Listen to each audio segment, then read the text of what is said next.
Listen, we continue to hear the stories of people from across the region after last Friday when tornadoes touched down in northeast Arkansas.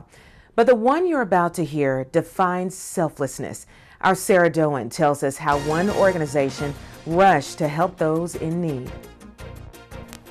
That's right. Once Delta EMS staff in Trumann received word that a tornado was on the ground in East Craighead County, it was all hands on deck as they rushed to offer assistance at the mass casualty declared site at Monette Manor. We started toward Monette, and then we got the alert that the nursing home was actually hit and destroyed and there was entrapment. I tell you, going to Monette, it was like a ghost town. Everything was completely pitch black dark. And the closer that we got to Highway 18, it was just a sea of blue lights and red lights. Everybody is heading to Monette. Staff was waiting at the Delta EMS office Friday, anticipating the severe weather, completely unaware that a storm was headed for Trumann and the facility they call home. The crew arrived at the pop-up triage site at Monette High School just as another storm was arriving. There were residents from the nursing home being unloaded from school buses into the high school as we were trying to get people into safe zones and safe areas and safe rooms. Not too long after arriving in Monette, Delta EMS got word that a nursing home in Trumann took a direct hit from an EF2 tornado that had just touched down. Latham says they felt helpless. We help our community. We help surrounding communities. We want to be there for anybody that needs it. And it was so terrible that, our community and our nursing home was hit while we were there. But people still have to be helped no matter what.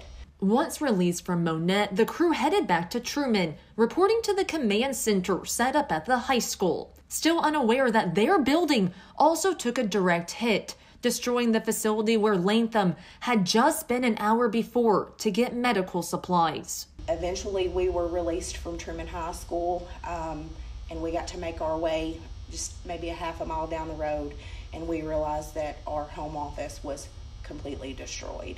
The aftermath of the tornado left the facility in ruins. We had a bay door at the back of our building that was blown outside. It looked like it had blew out from the inside out. So supplies, equipment, electronics, a dozen or so computers, everything is just blown and scattered into the parking lot.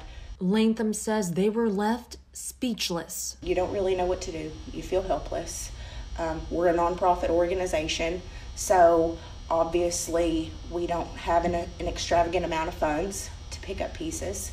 Delta EMS recently purchased a new building with plans to move in late next year, following extensive renovations. A project that is mainly funded and completed by staff to keep costs low. But suddenly, in an instant, the new facility became a makeshift home office. Because we have to remain operational. We own an ambulance service. This is Delta. We have to be operational. We immediately just started packing the things that we could. Saturday morning, we were packing things that we didn't know were going to work. Latham says the nonprofit is the first to offer assistance or help the community, but now they need your help as they work to pick up the pieces after losing so much by creating a GoFundMe. We're working very hard trying to get this building functional to where we can use it, but any help would be great. And I know it's very difficult. It's the holiday times. So many people are needing so many things. Despite all the challenges Delta EMS has faced over the past 7 days, Latham and fellow staff members continue to answer the call when one is in need. And we're still here, and we're still going, and we're still making calls every time the phone rings, and we're doing it with a smile on our face, because that's what we do here. Now, Delta EMS's building is currently being torn down, but one thing still standing after the building was destroyed was a Be Thankful painting on one of the windows. Latham says seeing that still intact and the community coming together is what keeps her going. Now we have attached a link to Delta EMS's GoFundMe on this story on our website, kjnbtv.com. Sarah Doan, Northeast Arkansas News, Trumann.